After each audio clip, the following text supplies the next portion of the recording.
Welcome back to From the Pages of Gold Belt Wrestling, February 1988. Right away, the magazine establishes its identity visually and editorially.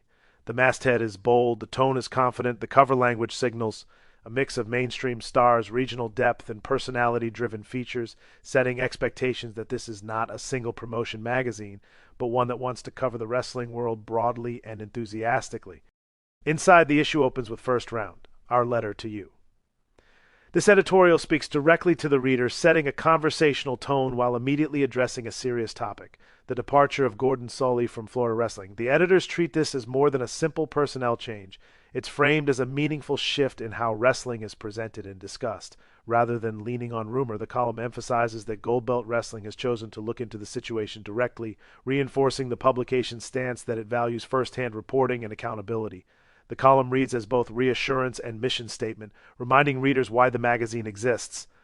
Turning the page brings us into back talk. You have your say. This is a dense letter section packed with reader voices. Names, hometowns, and opinions fill the space, creating the sense of an active, invested audience. Fans react to previous issues, debate wrestlers, promotions, and booking decisions, and occasionally challenge the magazine itself. Editorial replies appear sparingly, letting the reader's words dominate. The layout reinforces participation, making it clear that fan engagement is not an afterthought, but a core part of the magazine. The first major wrestling feature focuses on Ric Flair versus Jimmy Garvin, presented as a best bout.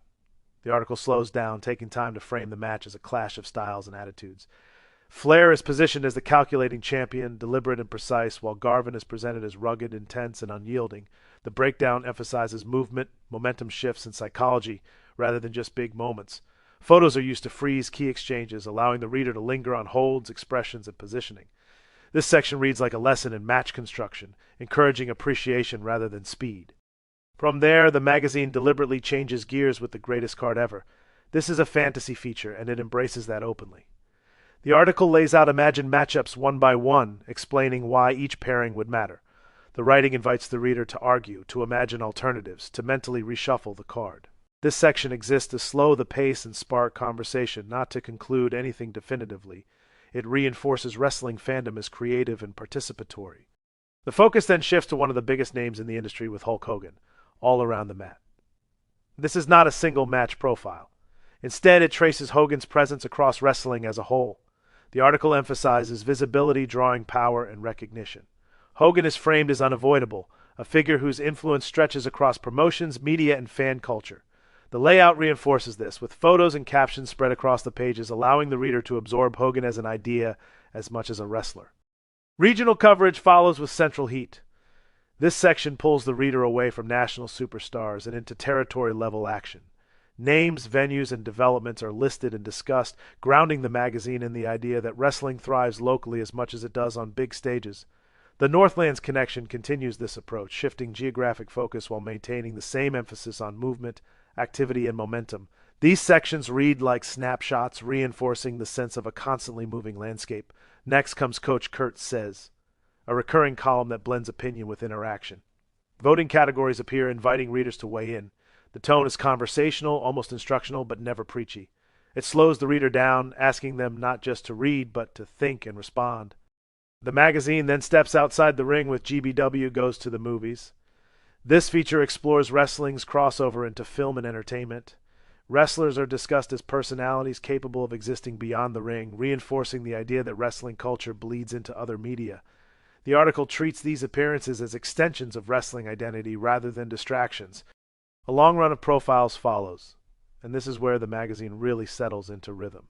Superstar Billy Graham is revisited with attention to his look, legacy, and lasting influence. The pacing here is deliberate, allowing readers to reflect.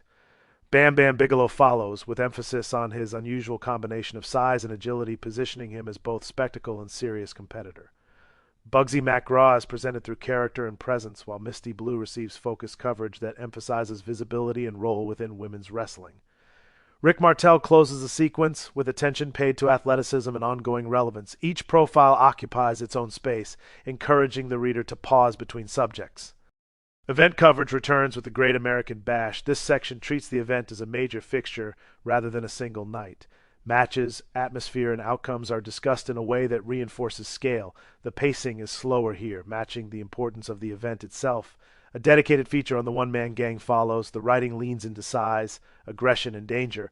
Photos emphasize mass and impact. The presentation frames him as a looming threat rather than a technical curiosity, reinforcing heavyweight mystique. The spotlight then shifts to Missy Hyatt. The feature focuses on personality, presence, and influence. The writing emphasizes visibility and media role, recognizing that wrestling presentation extends beyond in-ring competition. Throughout the entire issue, advertisements play a constant and important role. Full-page and half-page ads interrupt articles in separate sections. Mail-order offers promote wrestling tapes, merchandise, apparel, posters, and novelty items. Fonts are loud, graphics are aggressive, pricing and ordering instructions are detailed. These ads are not background noise, they are part of the experience, reminding the reader that wrestling fandom in this era is tactile, collectible, and transactional. As the issue moves toward its back half, the GBW Big Bad color pinup section arrives. Multiple pages of full-color photography slow the pace dramatically. These spreads are designed to be looked at, not skimmed. They function as visual punctuation marks, allowing the reader to linger before the final pages. More advertisements follow, reinforcing the ecosystem one last time before the issue finally closes. By the end, Gold Belt Wrestling, February 1988, feels less like a single read and more like an environment. Editorial voice, fan input, match analysis, fantasy, regional reporting, personality, spectacle, and commerce all woven together. See you next time. Farewell from the Empire State.